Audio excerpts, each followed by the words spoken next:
Good morning, distinguished President of the University, dear professors, dear President, dear guests, welcome. Today we are more than happy to host you here. We'll be sharing with you Ethics and Economic Impact 2022 survey. This is the launching event for the report. This is Neslihan Yakal, Secretary General to the Turkish Ethics and Reputation Society. Both today and later, both to me and to all our team, you can ask your questions and then provide suggestions from all channels, and we'll be more than happy if you can also follow us from the social media. At the entrance, you have been given some documents with QR code. It is possible for you to follow us and get notifications, and on the other side, right at the end of the event, we at the same time we will have the brief summary of our report, the photos, the press bulletin about today. There will be a page and you can have access, and I would like to immediately give the floor to our very distinguished guests to deliver the opening speech. First of all, I would like to invite Aslı Ertekin, the chair of the Executive Committee of Turkish Ethics and Reputation Society, please. Thank you. Distinguished President of the University, dear Deans, very distinguished stakeholders of Turkish Ethics and Reputation Society, dear members of the press and the media. Before I start my words, first of all, I would like to thank the Istanbul University administration for hosting us here, and at the same time to you, our distinguished audience, for joining us on behalf of the Executive Committee of my society. Well, efficient management of compliance, ethics, accountability and transparency is very important to raise awareness, and at the same time business ethics must be an integral part of the culture of all businesses in Turkey. In 2010 we've been established, and we now have 190 very distinguished members, and with the support of our members, our society continues its works. Well, where we would like to reach in business ethics is to support the companies in this field, and especially for the companies with good practices, we also would like to share it with all the relevant agencies and corporations, and therefore we would like to turn into a reference center. And the corporate members of our society is representing 15% of the GDP of the country, and at the same time providing huge employment, both national and international capital and multinational companies that we have. So we have quite a strong network of shareholders and pay stakeholders, and therefore we would like to deploy it to the entire country, and we would like to cooperate with them. We are aware of this fact because universal business ethics principles must be welcomed by everyone, otherwise we will fail. One thing to keep in mind is that the weakest chain is actually the measure of the strength of the chain. George Kelly and Wilson, about broken glasses, and they have important works, mentioned the social structure and provide us at the same time some hints about the impact of the individual. In their studies, what they're saying is that think about a building with a couple of broken glasses. If they are not fixed, then it is just people will break more glasses. Even if the, for example, building is empty, people even will break all the others and set the building on fire. Or think about a paveway, for example, and that pavewalk, for example, there will be garbage put there. Even the restaurants there will actually dump at the same time the garbage there.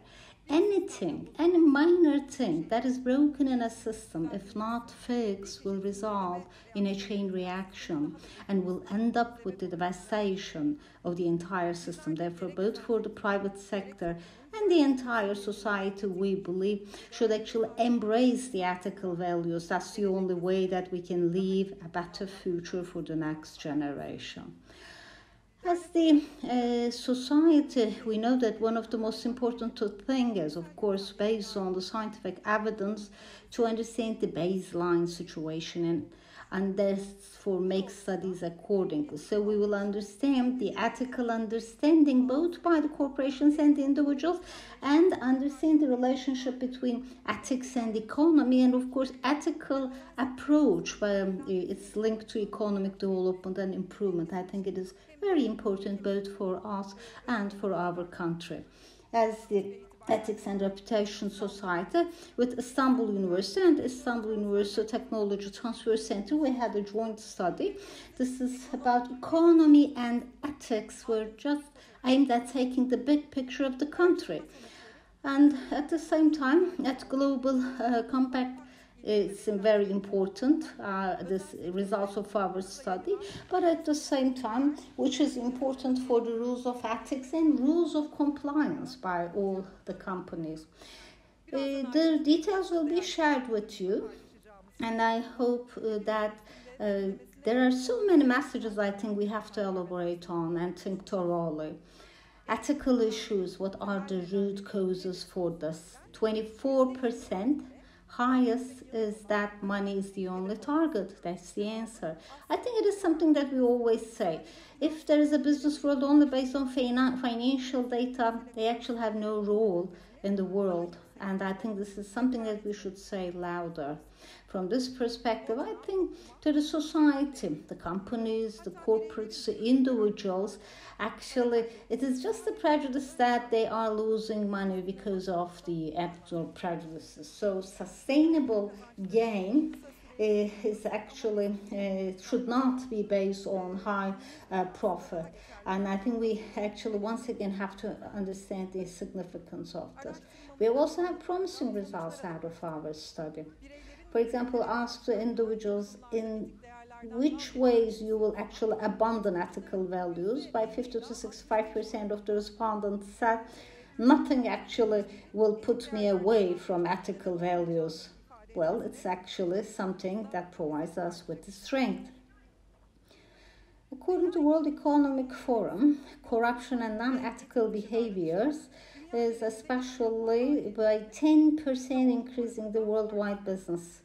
Of course, so it's a huge amount, and so as to prevent this, I think everyone should work in collaboration.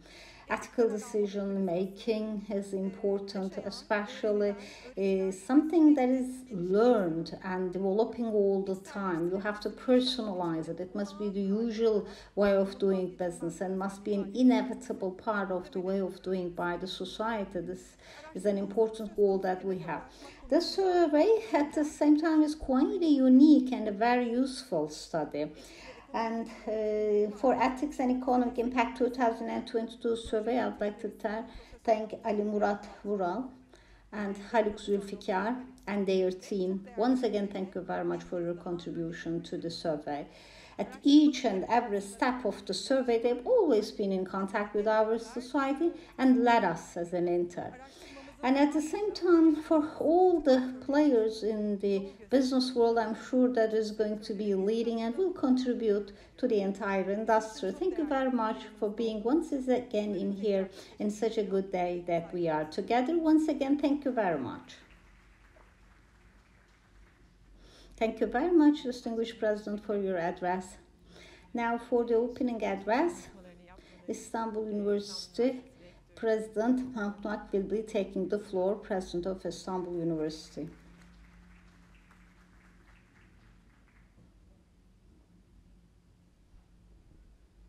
Very distinguished members of our university and the members of the Turkish Ethics and Reputation Society, with my best regards to all of you. Today is really a very great day. As we have always told to ourselves, both for the public, in the government, we're using funding. It is human resources and also financial resources. Therefore, it's our mission actually to share it with the people, to be innovative for entrepreneurship and to reach to the end user, to do something new, to at the same time create a value. This is a mission that we have, and in doing so, and we need a guidance to open our path They are our stakeholders, and it's more than important for us to be with them. Therefore, we're more than happy that you are here with us, because it is a cooperation that is pretty much conforming to our mission. You know, our university, among the universities in Turkey, in terms of patent, useful model, design is unique and ranking the first, the top. And I'm really very proud to say that, both for patent applications and especially for registered patent. I can say we're really at the very much forefront. Of course, to do so, as you would appreciate, you need competent people, human resources, but at the same time, dynamism. People who can actually work easily and in cooperation, in a teamwork. And it's very important that we have a leading academia.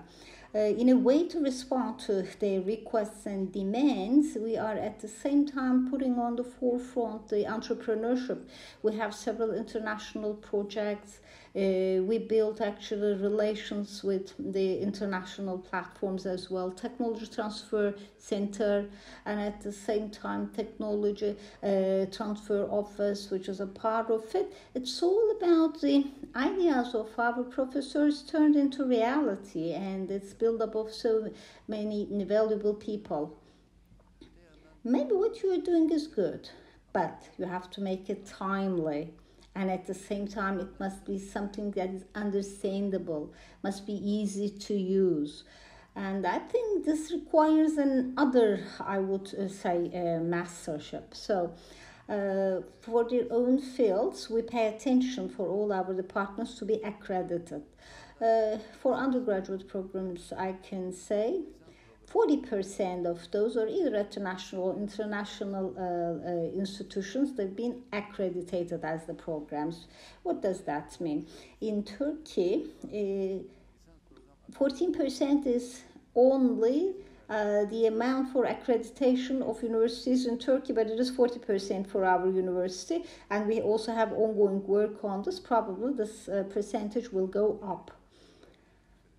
Well, it is not actually on a specific field, I would say. We have our ethical boards, too many ethics boards in social field, in healthcare. As you all know, with regards to animal experiments, we also have an ethics board. Several other fields that we have ethics boards. So it's very important to do reliable work. We pay attention to this, and therefore, especially there is huge national and international interest in our studies. Why I'm saying that? Now, there's no doubt that the final product of all these studies is to have a publication. Of course, in terms of the industry, a patent that is turned into a concrete product, but it is academic, actually, publication. Therefore, 58 academic journals that we have, and 43 of those are at the national language. And the 23 of those at the Web of Science. 14 journals at Scopus, and therefore all think about it. I mean, all these things, you know, in Turkey there are 208 universities, and other than us in all universities, the number of that of science is not even 40. It is 23 just by our university, and we're always expecting new ones to join it. And there's also the publishing house of our university. Maybe it's important to mention that. Why? Because both for you and maybe with the other stakeholders, we are expecting your academic publications. The publishing house of our university is unique in Turkey because it's an international one.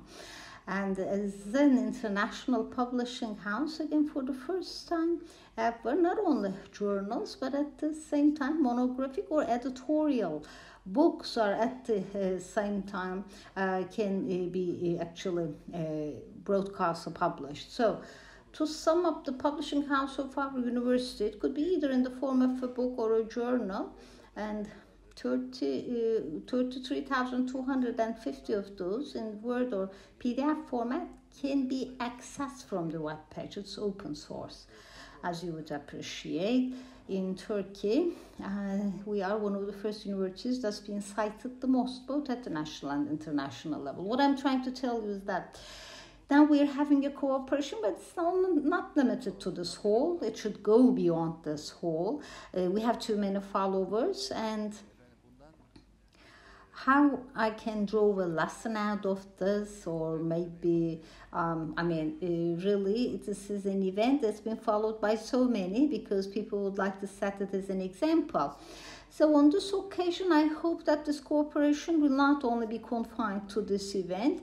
Hopefully, we also will have more projects to come for this cooperation in technical sense, in industrial sense, but also in terms of social responsibility projects. That's what we hope for, and that's our expectation. Thank you very much, Ali Murat, Professor, and to all the professors. You have opened up the path. Thank you very much. The deliverables of the project, I guess, at the same time will be finalized soon. That's what I hope for. Thank you very much for joining us and for being in here. Once again, with my deepest gratitude to all of you.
Thank you very much once again to the President of the University. Now we will move on to presenting the survey, to deliver the report, the survey results, and for the Q&A session. I would like to invite also the head of the research, also a member to the executive committee of our society previously, Professor Ali Murat Vural, also a member to our executive committee. The floor is yours, sir. Hello, everyone. Welcome, all of you. Before starting with presenting the results, I would like to say something so important. It's a historical place, by the way, that we are hosting in here. Quite historical. The history actually made here.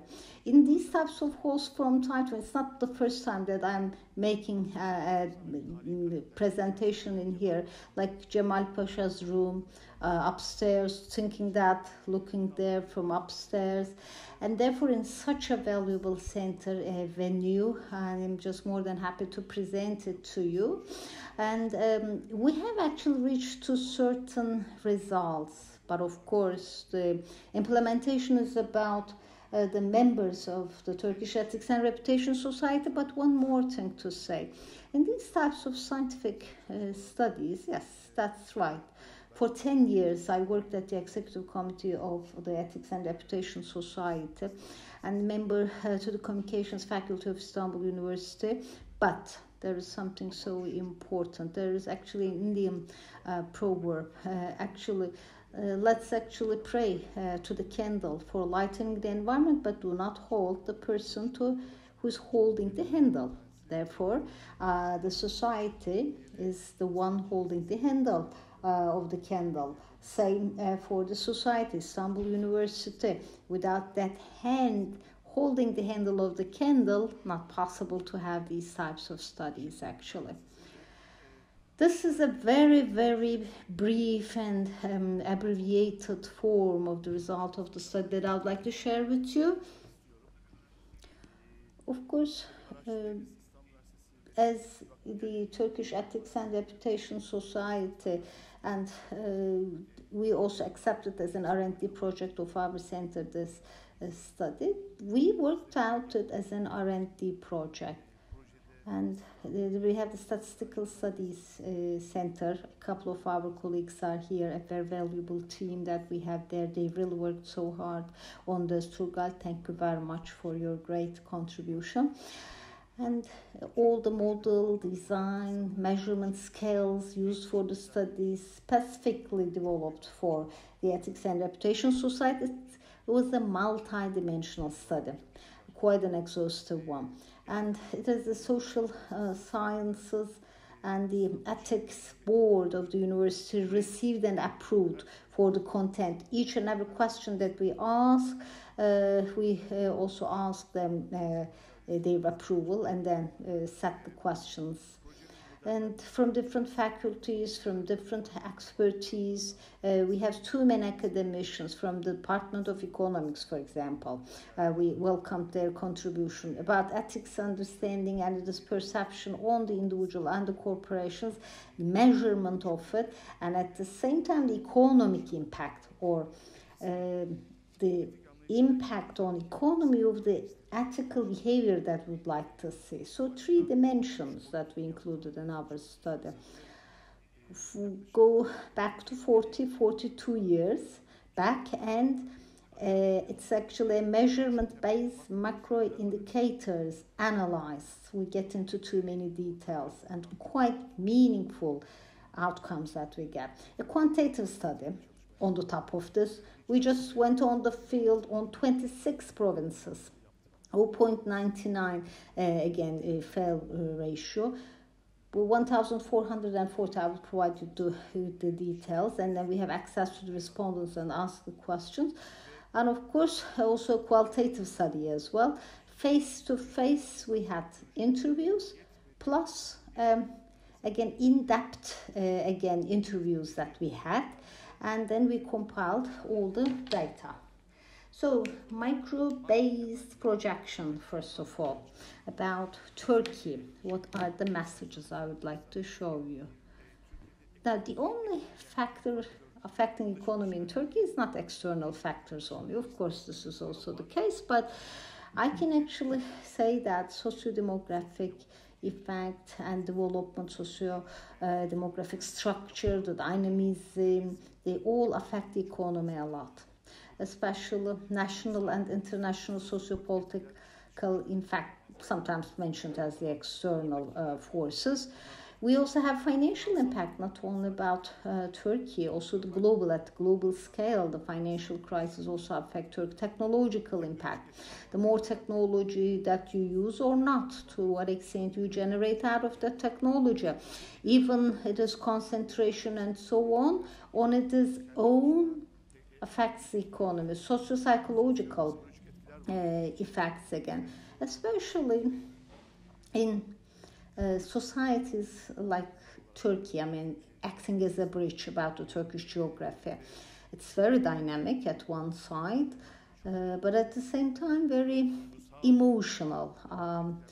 The psychosociological effects are really so important. You should not ignore them. It actually has an impact on economy, about the growth, and social-cultural effects, of course, the habits and about holding it, trying to keep it, save it, or playing the cards openly, and all affect. But I think they all form the impact analysis. Therefore, in economy, just like the external forces, it's the case, of course, but it isn't only the external forces. Therefore, positive and negative shocks are the case, but this is what we have modeled, and all these factors. Now, the model is there. It's actually the model that we're using from the empirical studies, which look at the findings, and then there are some at the same time variables. For example, economic impact, for example, socio-demographic groups, then financial indicators, inflation, and the foreign direct investment. We checked for this, the tax group, household income, sociopolitical indicators then. And then we found a formulation that is representative for all, and therefore so many different variables considered.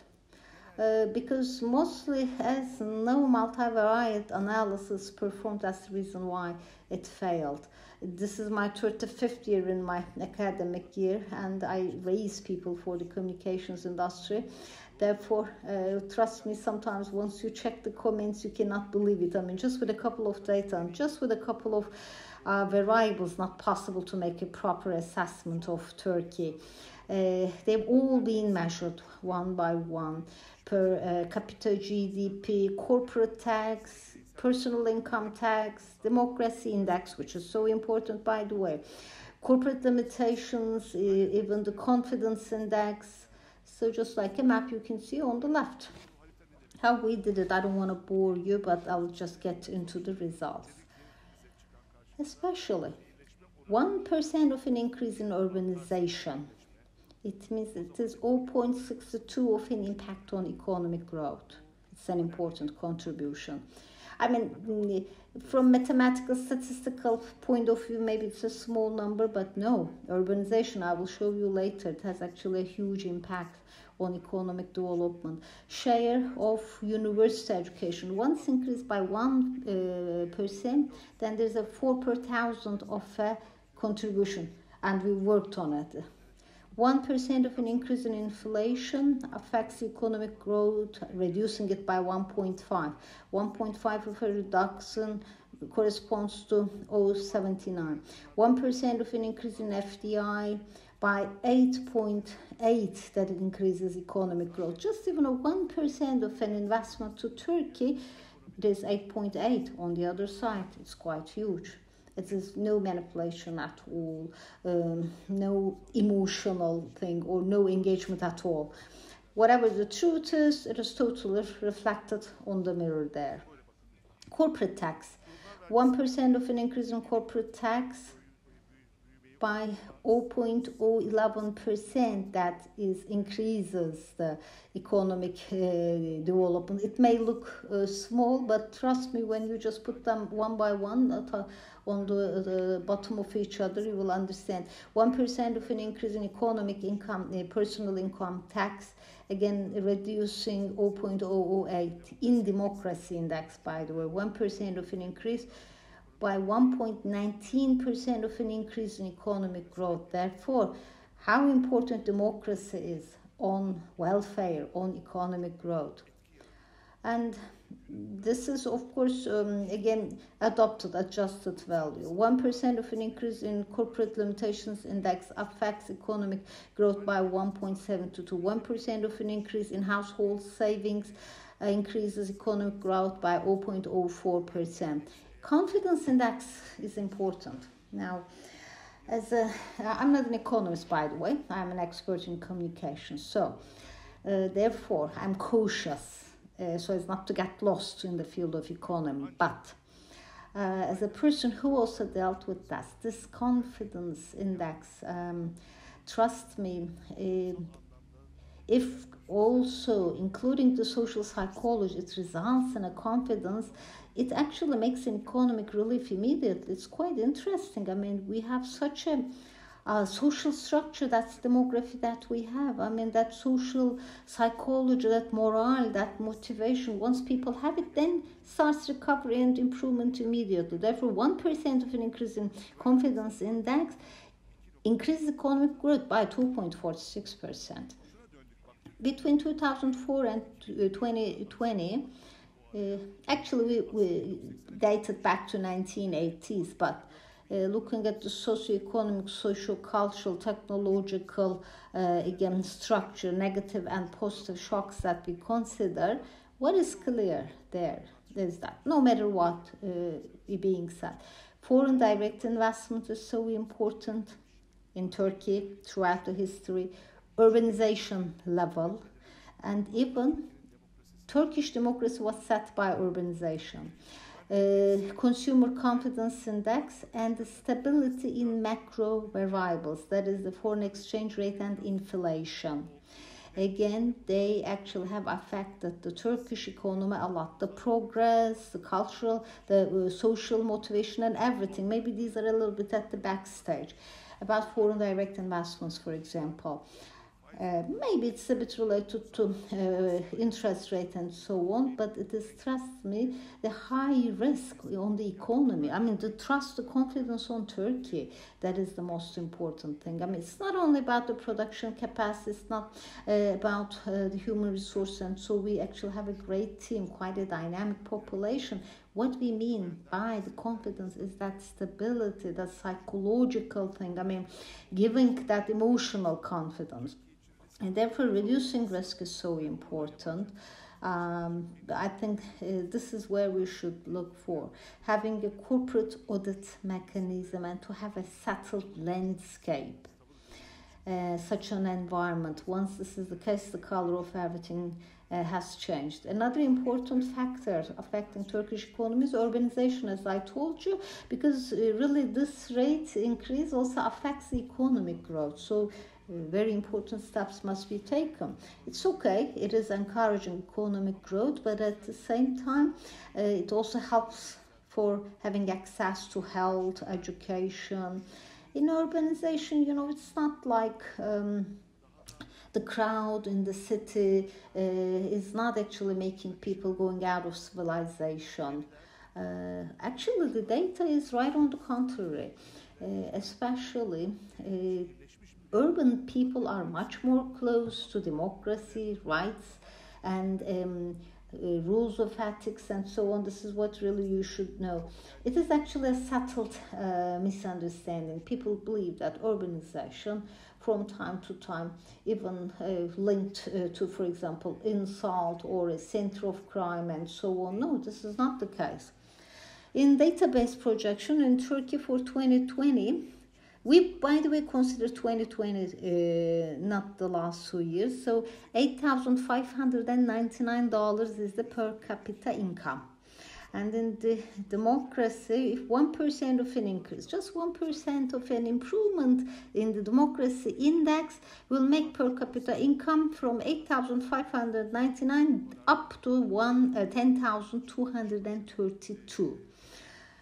Per capita. Therefore, democracy, I would say, over the corruption worked as an audit supervisory mechanism. So by having a safer economic environment, you can actually attract more foreign direct investment.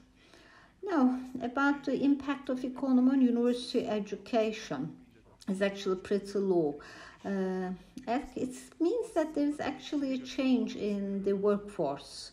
This is what we also observe as universities, and we know what to do. My very dear colleague is here.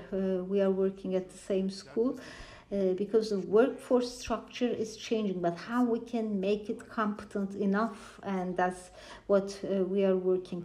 The human capital cannot embrace the country. For example, very well educated human capital graduating from the universities cannot be engaged into the Turkish economy. Why?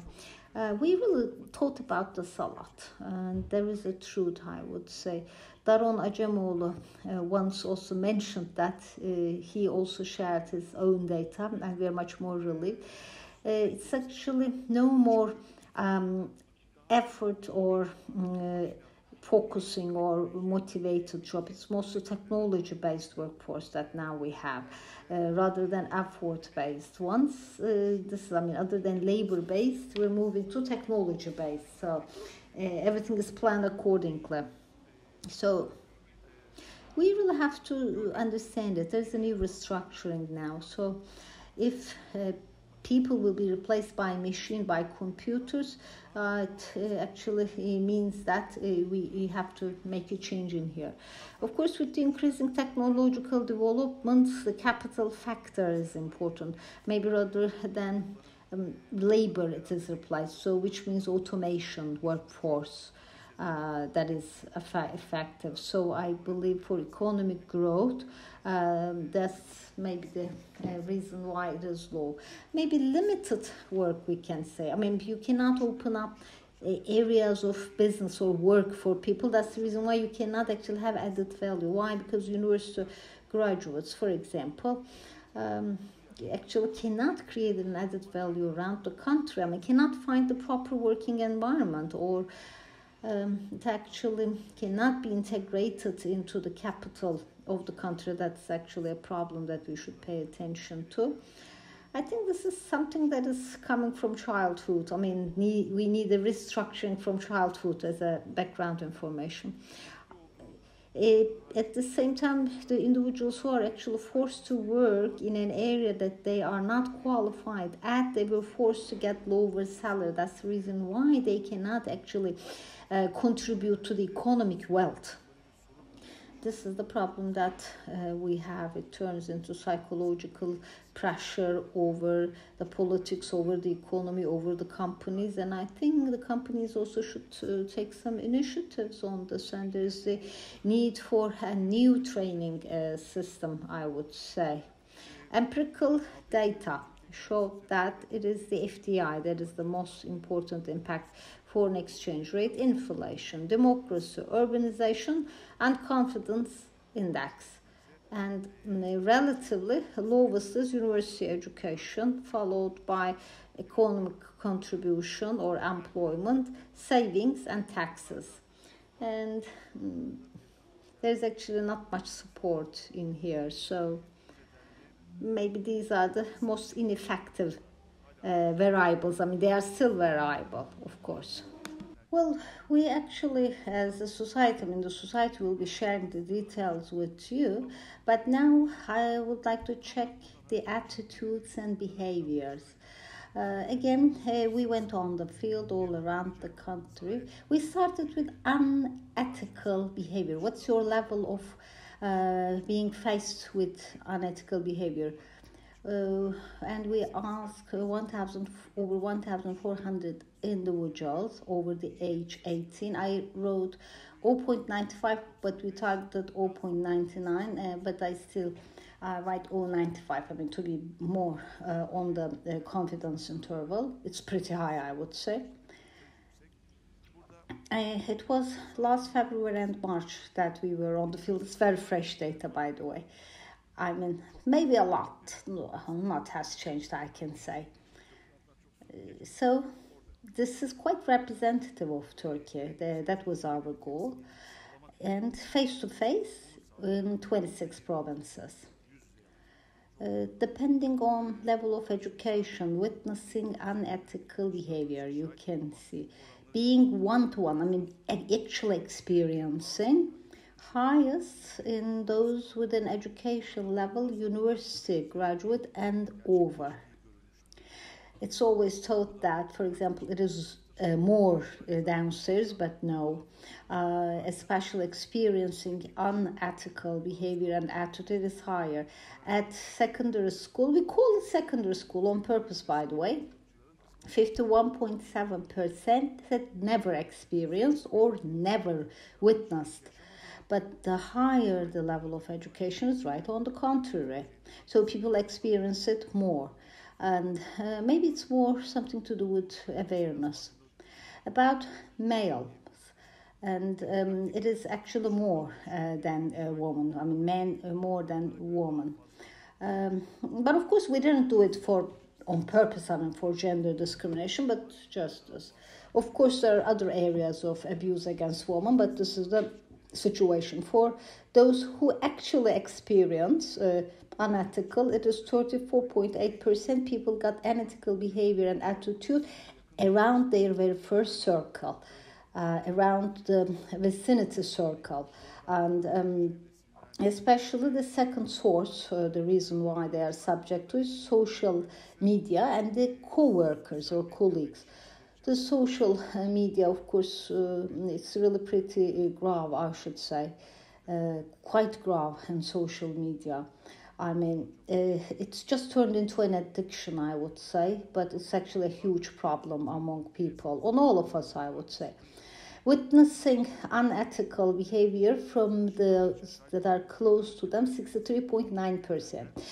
for colleagues, social media, relatives, family members, for relatives and family members also included in this category. If I actually had the opportunity, I probably would actually ask them and probably understand, but what they are actually from the family members and relatives. This is actually a huge problem, unfortunately, there. Because it is actually, I had so many studies also during the pandemics. It's not about staying at home. That was really too bad. I mean, maybe not for all of us, but quite for the society.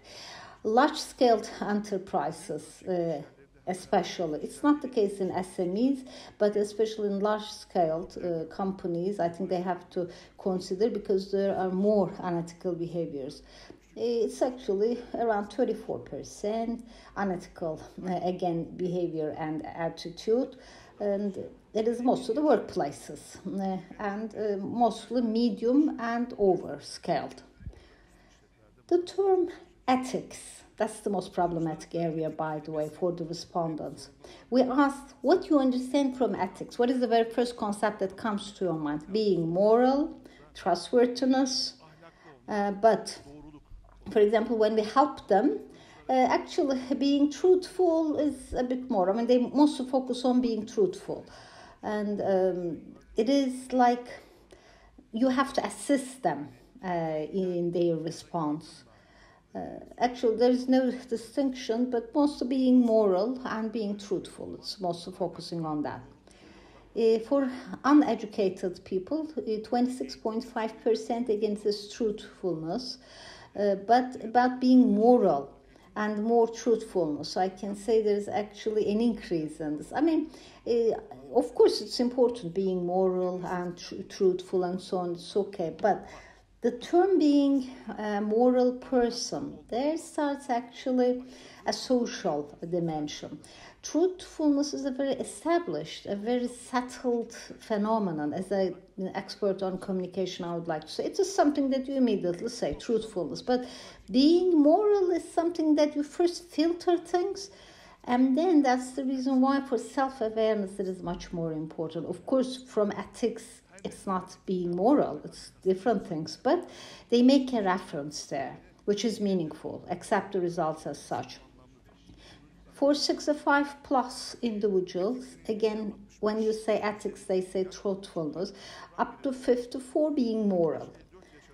And you just go down. And for example, respecting the rights of the others between 30-45 is pretty low. And I actually just want to show you the table. I'm not going to read it one by one, of course, but it is, again, the highest and the lowest, just to say, as the lowest and the highest, again, scores as we put it on the list. Bribing, again, all these things, nepotism and so on, we measured all of them one by one, and these are actually the level of significance, as you can see. Respecting rights of the others and truthfulness. In men, the average value is significantly higher than women. Men, when compared to women, are less subject to gossip in particular. And in particular, one, truthfulness and respecting the rights of the others, it is a part of a daily operation. Of course, I would say women, for example, it is maybe something like the regular of their life, I would like to say. But men in particular focus more on this. But the problem in here is, by making reference to my lawyer friend, up to 1824 with justice term, and when we just go up at the age level, it's not the case. And between 1829 or so, they are saying, I've never been faced to the concept of justice. And I think it's quite meaningful. Under 45, staying away from lying seems not so possible according to the data. Of course, we have breakdown of this, but under the age 45, staying staying away from lie is almost impossible. That's what they're saying. For 44 individuals, as for the workplace, the company, so for safeguarding, they're saying that we have never face-to-face with safeguarding the rights of the workplace and so on. But primary school graduates, when compared to the university graduates, in terms of respecting to the rules of the workplace, they are much more sensitive. That's a fact. For quite interesting data from Eastern Black Sea region, bribing. And they're saying that they experience more bribing when compared to the other regions of the country. And these are their words, not mine. Under the age 45, young people believe that rules are not respected, abided by in our country. People living in Istanbul, about taking bribe, they're saying they experience less when compared to the people living outside Istanbul. This is quite meaningful, by the way. I mean, those who live outside Istanbul, it's actually another thing. I mean, you should not put the blame always on the metropolitan. Now, the respondents, and especially said that they will never give up on sacrificing for the interests of their family. And then they are saying that I first would like to buy something on the proprietorship of my wife or husband rather than the parents or the siblings. And more than half of the respondents said I'm an honest person and I'm a traditional person. That's what they're saying. About witnessing violence, it could be against animals, women, or children. They are saying that they actually have the willingness to intervene. At least they are willing to intervene to any act of violence. But of course, it's another topic of another study. And especially more than 50% of the respondents said, I will exercise my rights, but their belief in justice is at the level of 40%. I mean, about justice to the justice system, belief in justice system is really at the very down level. I know it from another study. And they're saying that bribe is not something that brings reputation to the individuals or the institutions. Even the people who bribe others believe and understand that it is something wrong. Actually, they don't want to do this. Same for the one who is taking the bribe, but people are just trying to be pragmatics at that time and trying to solve and fix the issue. And more than 50% of the people believe that the respondents, there is discrimination in appointment. And 1/5 of the respondents said we have to open our gates to the refugees. Only 20 out of 100 people said that. 52% of the respondents said that promotion is not based on merit, but rather on building good relations.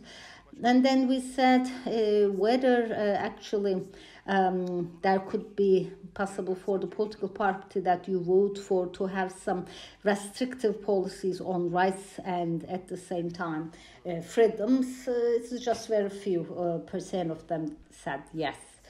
The main reason for this is that people said it is the money that is the reason why people are acting unethical. But some are saying that it is because of not having rule of law. Those others saying because of the corruption in the families as a cause of this, which I will touch upon on the families later. 5.6% did not respond, but still it is mostly money and lack of education, or financial gain and lack of education. Those with higher education level say that the ethical issues are to do with lack of education, but those at the level of primary school said money is the only target for the existence of ethical problems. The university, those who are university graduate and over said it is lack of education, but the others said people consider that financial gain is the only target. And as for perception to ethical problems, the respondents, the women respondents, are actually close to the average. So there's no gender difference in respondents. The three main characteristics that you seek for from an individual, 5.8 said honesty. followed by being fair, truthfulness, and respecting the others, and then transparency, responsibility, and so on. But at least transparency quite radically come up in here. I mean, that's an expectation from the institutions. I mean, people all ask for transparency, honesty, and truthfulness. It moves on. Especially in all education groups, honesty is the most important thing. And then truthfulness and respecting the others as the second and third. I mean, in all forms of education, in all studies, so truthfulness, respecting to the people around you, I would say is, of course, honesty as well, I would say are the arguments that can be used. And the three main characteristics from the institutions that you seek for. The biggest expectation from the institutions is transparency. It's crystal clear. No one wants to see institutions or organizations that are implied, closed, covered. Let me just share something with you. And I was the executive member in an institution, and we had a summit at the international level. And I went to Geneva to a meeting with an invitation. It was quite actually a special closed meeting, and 11 people selected, and they have provided us with all the opportunities in a closed environment. And it is for the generation gap, what are the expectations? And then they put all data, all worldwide data, put on the table, on the computers, on the screens, and then we worked all together. I'm not going to take it too long, but very clearly, all 0, 22, 23 years of age, but mainly 0 to 16 years of age, that generation. What is so clear is that they want their parents to be transparent. If it is correct, correct. If it is wrong, wrong. If we bankrupt, then we bankrupt. They want everything to be shared in a transparent manner. That's the generation to come.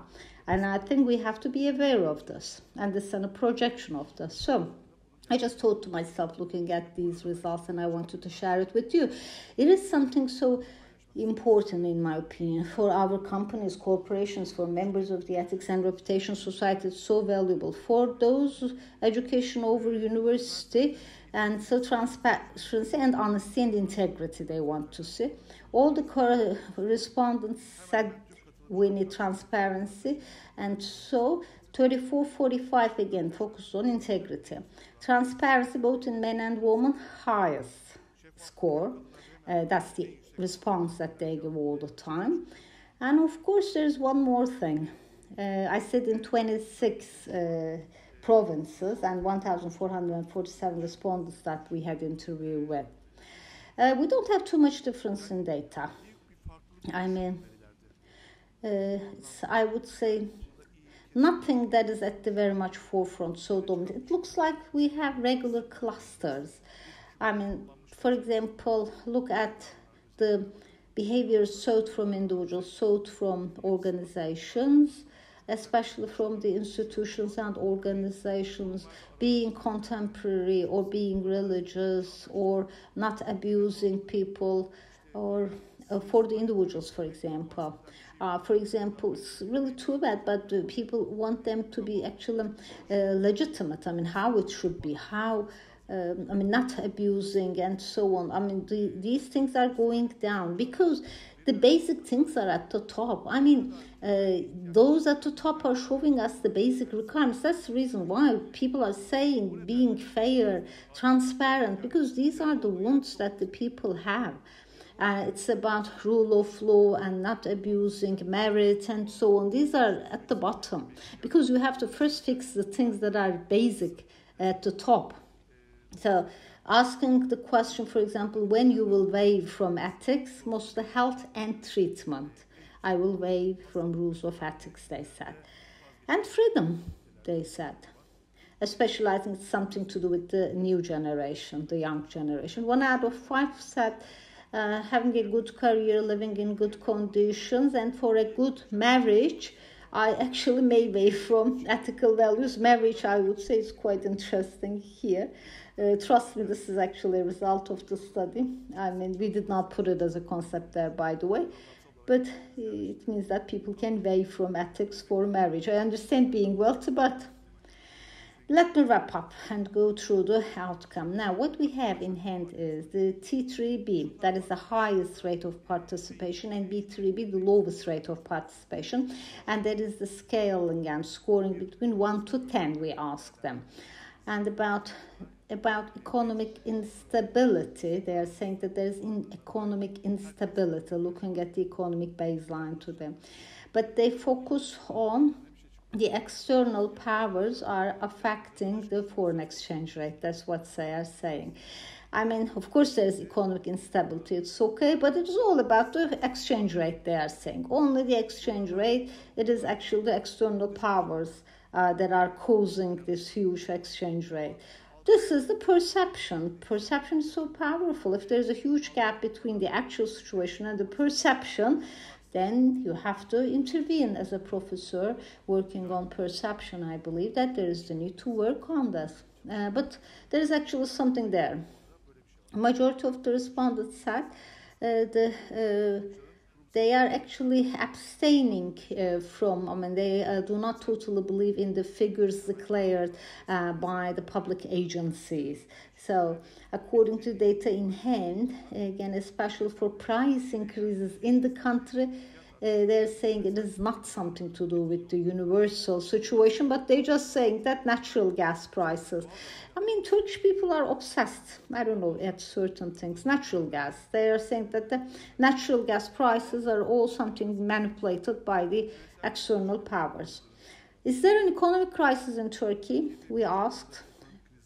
And over the education level, it's the Turkey's truth. And it is the long policies of the party in power. This is what the educated people are saying, but people lacking education are saying that there's no economic crisis in Turkey. Now, I also will say about ethics and economic impact. Now let's move on to that. This is the qualitative study, which will be very meaningful to understand that. We have focus group interviews, then one-to-one interviews about this. Now, for ethical understanding and about the concept itself, and about whether it is personalized or not, and about awareness on ethics, it is quite problematic, I should say.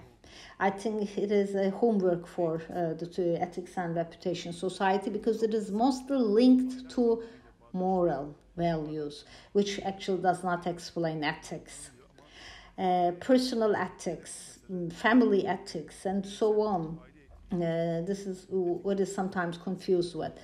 The understanding of, again, moral is, again, something to the linked, again, to individuals. Ethics is not something that's very well settled as a definition, as a concept in the minds of Turkish people. We cannot find an address for this. They cannot address ethics. It's mostly morality, they are saying. And maybe I can say in the studies,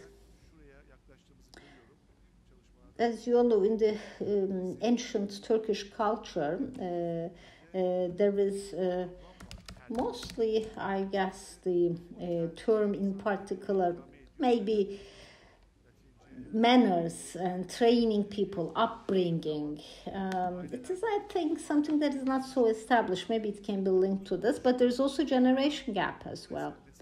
And things are changing so well. So ethical values especially cannot be transferred to the others, to the offsprings.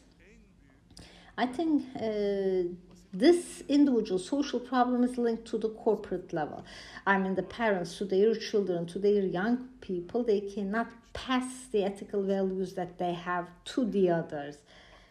That's the reason why they are not aware of this. Of course, I cannot make a generalization, as you know, some are doing so. Now, especially about the own thoughts, attitudes, and truths of individuals, the family factor and the education factor is so important. The family factor and the education factor, these are very much dominant. I think there is another important problem in here, especially the parents actually just because they mostly focus on education to the young family members. They focus on education, school, and so on. Therefore, they totally forget about the training and upbringing side of it. People are always focusing on my child actually should have a good education, but it's not about understanding the others, sharing, or good behaviors, attitudes. They just pass it, so they do not focus on this, so only focusing on the formal education. As this is the case based on formal education, for example, economy, financial literacy, the things which I'm not speaking about the professional level in here, but the basics, for example, money, labor, value, or ethics, the things that are very important for the social life. There's never time for that. So, unfortunately, especially about behaviors, about the, as you all know, training and upbringing is something different from education, formal education. Once you only focus on formal education, only focusing on the production strategy, there's actually no contribution, no value at all on the society. Perfect schools, perfect degrees, great grades, and so on, doesn't mean that they will be a good person. I think the responsibility falls on the shoulder of the companies and the corporations. Then we expect rules of ethics and compliance from them. That's the problem that we have, I guess.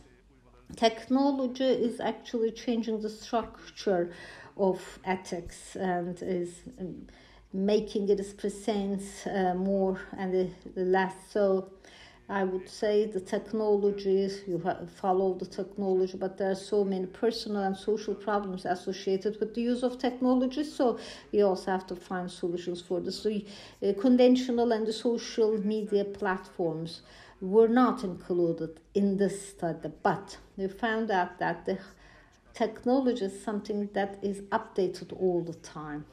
And so there is also a transformation in the content of this for in particular production, consumption, and all. Therefore, ethical values can be waived a lot there.